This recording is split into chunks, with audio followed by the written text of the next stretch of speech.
You know, there's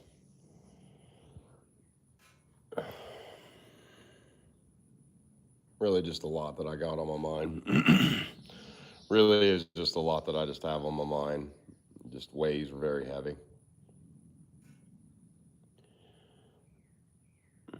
I'm not trying to get straight to my point right off of that. It's hard not to. Honestly, it's very frustrating too.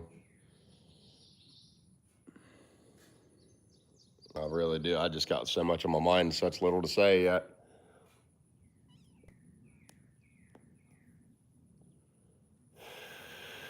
So I've been going to I went to a,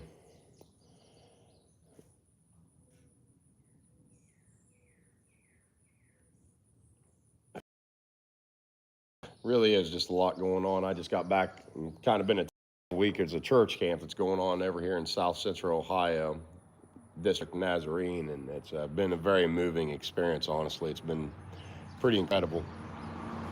And the reason I'm coming on to chat today, just to talk and chit chat and everything else, is to talk about help, to talk about helping other people, try to do something for other people, time of need. We need to learn, people need to learn to help others out. People need to learn to how to help other people out. Not every time does somebody need to sit and talk to somebody else just to hear their problems. That's just bullshit. That's just really just utter stupidity, honestly, in my opinion. People need solutions. They need a way to figure out how to get through. So many people are just screaming for help. They're screaming for it. They're hurting. Such a good description of how much life can be so similar to a poker game is just truly indescribably similar to me. That life is just a lot like playing poker. It is so much similar to it. We can all sit down at the table and get dealt a card of hands. That doesn't mean you're going to get a good hand. That means that somebody's going to be the winner and other people are going to be the losers. That means a number of people are going to be losers and only one person's going to win. And I'll be honest, life is a lot like that. It seems like one person is always on top and the others are always the losers.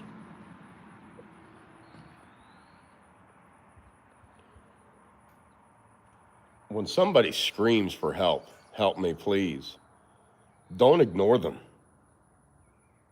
When somebody's bleeding, pleading for help, don't ignore them. Don't tell them it's going to be all right, because it's fucking not. Some people actually have it in their minds that they think that it's a good idea to just have somebody to sit and talk to. That's not the case. You don't need somebody to sit and talk to. You need somebody who's going to lead you in a path of solution and righteousness. We're not all freaking therapists. Everybody seems to want to admit or talk like they are a therapist to sit down. You can talk to me. You know what happens by the end of that conversation? Your friend just tells you, your friend or your family member or whatever is just going to tell you, I'm here for you, I love you. That works for a child, not an adult. That works for a child, not an adult. You need to give an adult a solution, not an answer. And a relatable story is probably about the worst thing you could do for somebody who's in a horrible mindset and things are just going upside down for them.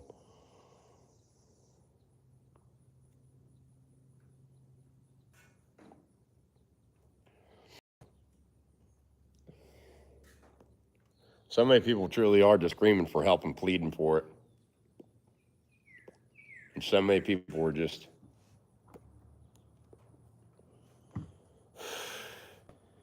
so blind to other people's pain and suffering because they live in such a state of grace and sanctification that they can't even help they can't help other people out. They don't want to help other people out. When your friend, when somebody offers to you, come talk to me, when somebody offers to you when somebody offers to you,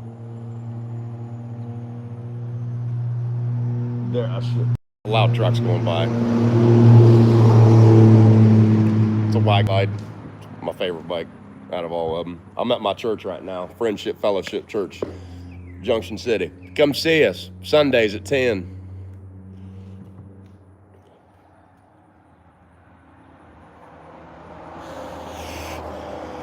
People need help out here. People are screaming for help out here.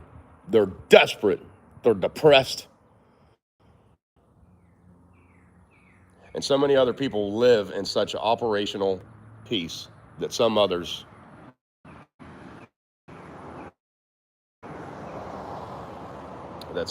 are just absolutely damaged. But some people live in such high levels of arrogance that they cannot see past their own level to help somebody else out. But they want to reach their hand out and say, I help you. I want to help you. I'm here for you.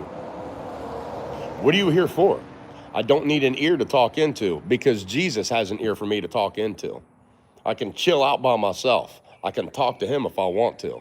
I'm not going to go see a PhD doctor and take some kind of freaking psych meds, man. And nobody needs to do that. That's horrible. It's depressing. There's nothing in it. What do you do when the pill runs out? You go nuts. It's ridiculous, and our society's been programmed for it, and it's embarrassing to see how it is now. I preach, little bud, so you're going to have to hang on. I'll talk about my motorcycle on a different day. It's a 103 Y-Glide 12. I call myself the preaching biker, by the way. And there is no chill in today's society, because what we are going through out here where I come from is unrealistic, what most of us have to deal with every day. People are screaming for help. And you know what a lot of people's answers are? I'm here for you. I love you. That's not an answer. That's an answer for a child, not for a grown man.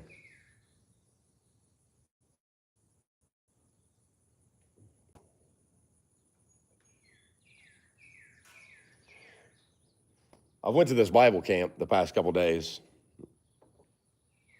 and I received a second grace sanctification, Nazarene term. All right, I'm back on. I lost my place. I'm not a professional at this, so everybody keep your patience. I appreciate it, by the way, too. I try.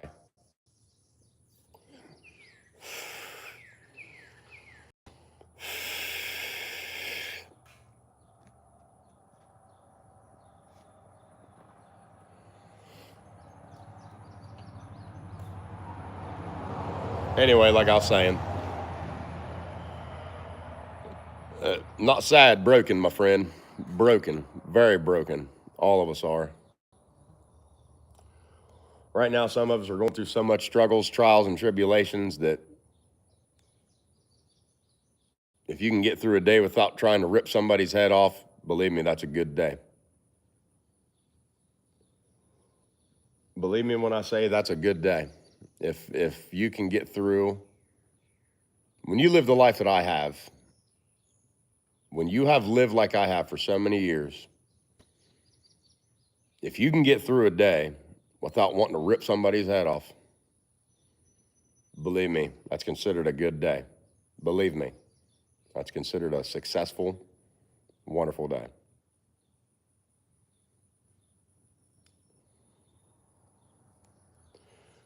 For a lot of years, I made a lot of bad decisions. And now that I found Christ and I've completely turned my life around, I still deal with a lot of that.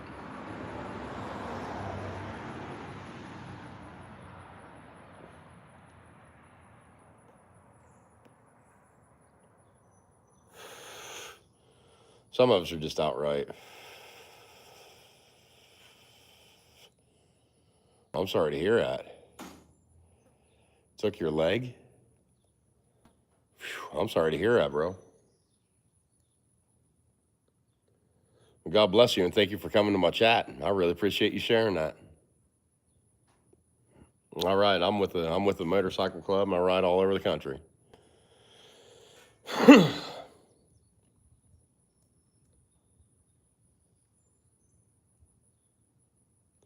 Some people are so hungry and so desperate for Jesus, they don't know where to start. They think they have to be invited.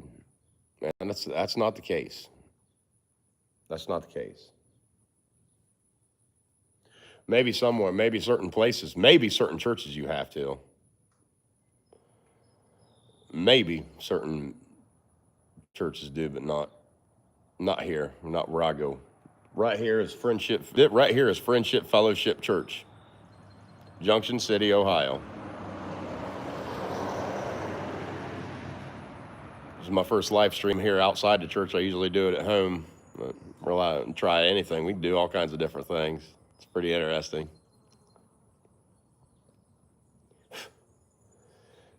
Meeting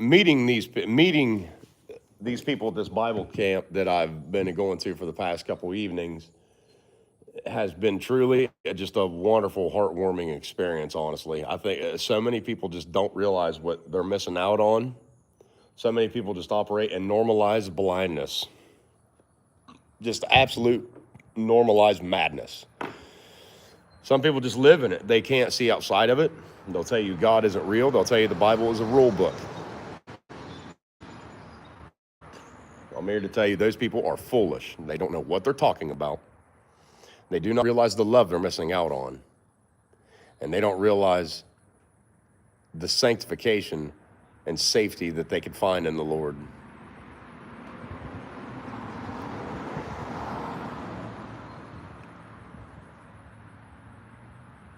You know, a lot of times a random stranger will help you out more than, a lot of times a random stranger will help you out more than your own family.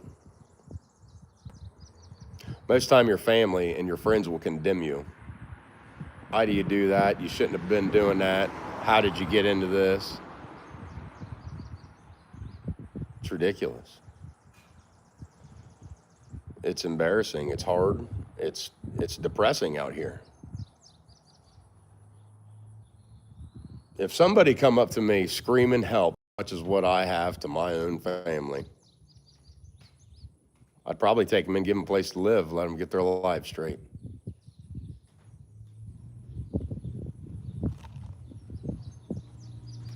Not most of your family. They'll just tell you to, not most of your family.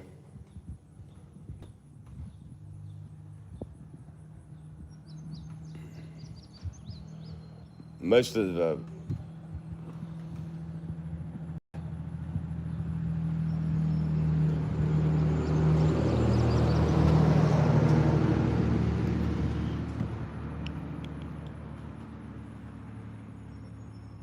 oh man, it's just getting hard to talk about. These people out here, they just make me so angry, man. They have no respect. They have no freaking morals. It's beyond devastating, honestly. We used to live in such a wonderful, great society, man. Just what happened to it? You know, I mean, really, what happened to it? Everybody became drug addicts. Everybody became alcoholics and liars and just pitiful. It's disgusting to me. I talk about it so much, man. I miss our old life so much. I miss our old ways so much. We're such of a broken society, man. I can't stand it out here. People are just horrible.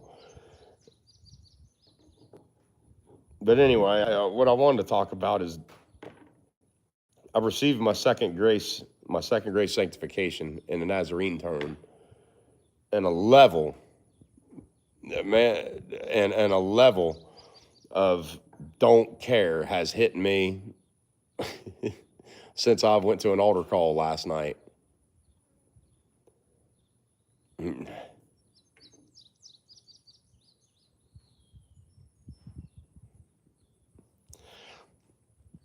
Oh, I got somebody in my chat. He's asking a bunch of questions, so let's see what he says. Modo, he says, I have a question.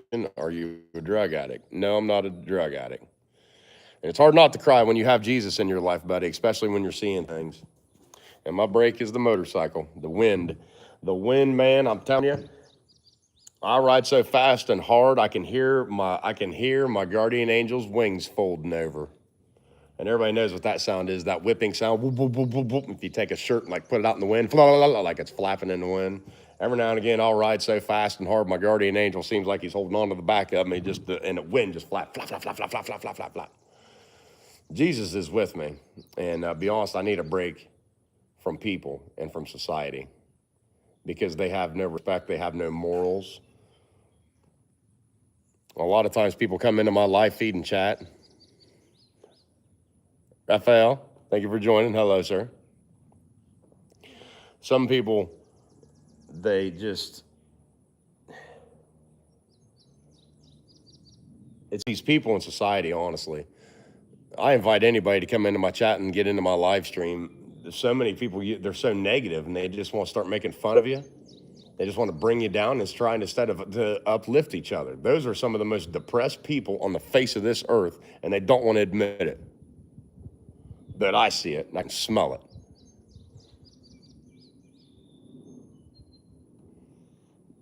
Some of us are just so broken, and we're so desperate, and we're so hungry for Jesus.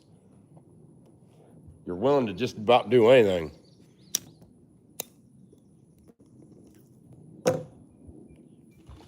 To try to find your peace. To try to find your love. Thank you, David. Appreciate that. Thank you for joining. I will keep going. Jesus is working in me. Jesus Christ is within my dwelling. If I did not have Jesus in my life, I would not be at the point where I'm at right now. You know what I mean? Some of us actually did live a life. Some of us have actually lived that life. And believe me when I say, people that say that with pride and happiness, they did not. They're foolish. Some of us who actually did live that life, we regret it. It's painful. There's nothing in it. It's just an empty freaking hole, man, clear down at the bottom, and it's just misery and pain. And you find yourself looking back up at the top like, what is going on?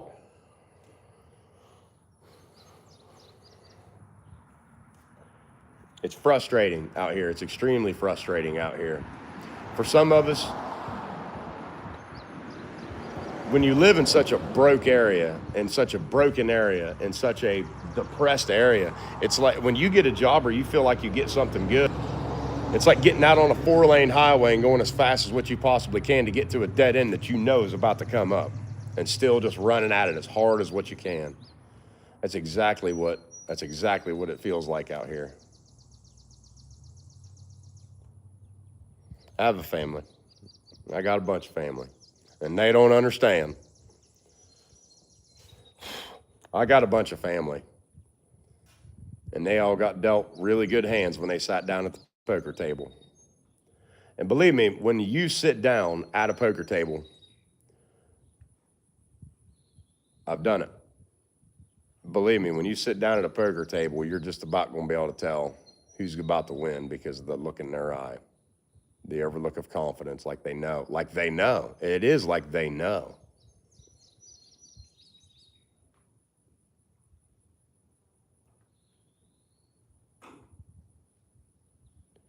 And thinking about this little boy named Braxton that I met over here at this Bible camp and his parents. I'm friends with his grandpa.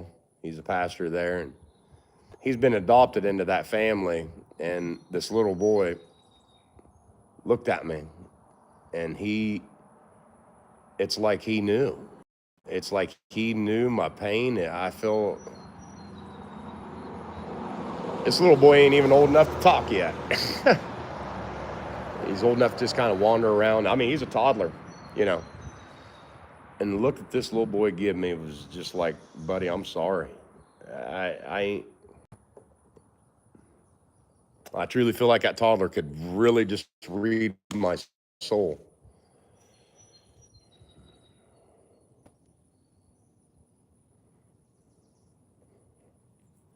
Poker can destroy so much in your life, and life is a lot like that poker table, sitting down at it. I describe life a lot like that poker table. Everybody can sit down at it and get dealt the exact same hand. And everybody can sit down at that poker table and everybody get a deck of cards. And there's always only one winner, and there's how many losers. And you know that, but you still do it. That's exactly what this society feels like. This society feels exactly like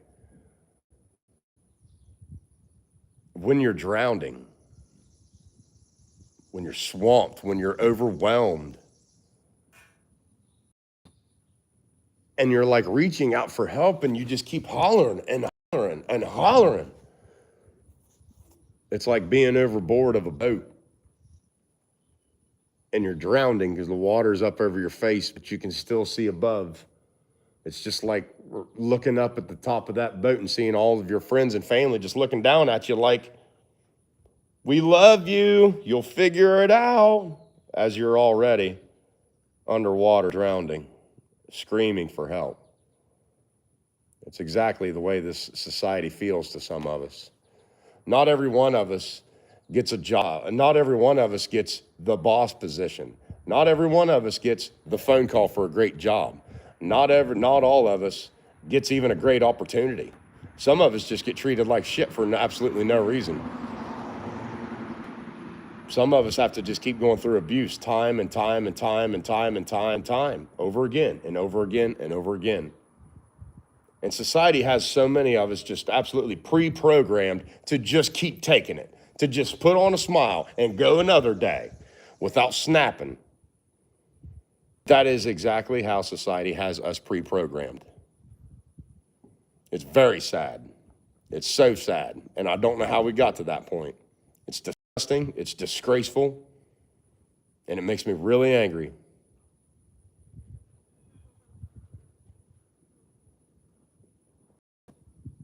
When you're the one that's drowning and when you're the one drowning and swamped in your family, and you watch everybody else thrive and prosper, believe me, you're only going to be able to put up with that for so long before it absolutely just makes you go crazy.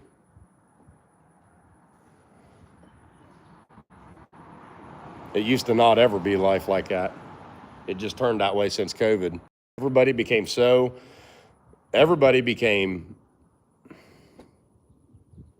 so dishonest is about the best way I could put it ever since COVID. Nobody has integrity. Nobody has backbone. Their words ain't worth nothing.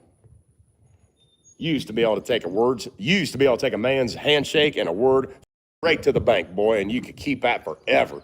Today, you shake a man's hand, get a word out of him, you're lucky to keep that for 30 seconds.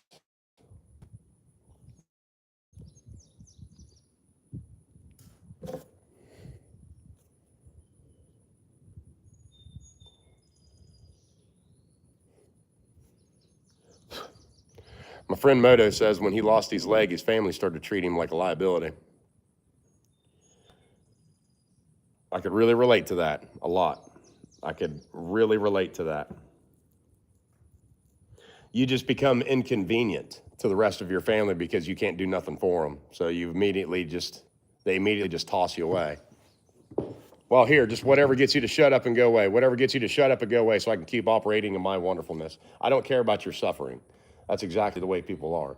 But in the next breath, they'll say, I'm here for you. Really, what are you here for? Because I don't need somebody to talk to that's going to say, I love you, be okay. Some of us need actual solutions. Some of us don't need answers. Some of us need a lot of help. And it's so hard for me to understand why society has us such programmed like that. Like, how did we get this way? How did it start? Who was the first one to be like, let's normalize? Who was the first one to be like, let's normalize shit life? You know?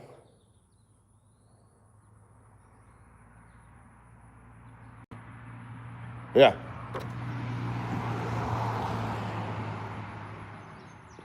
Want to treat you like shit, but they still want their bills paid, right? It's unrealistic, isn't it?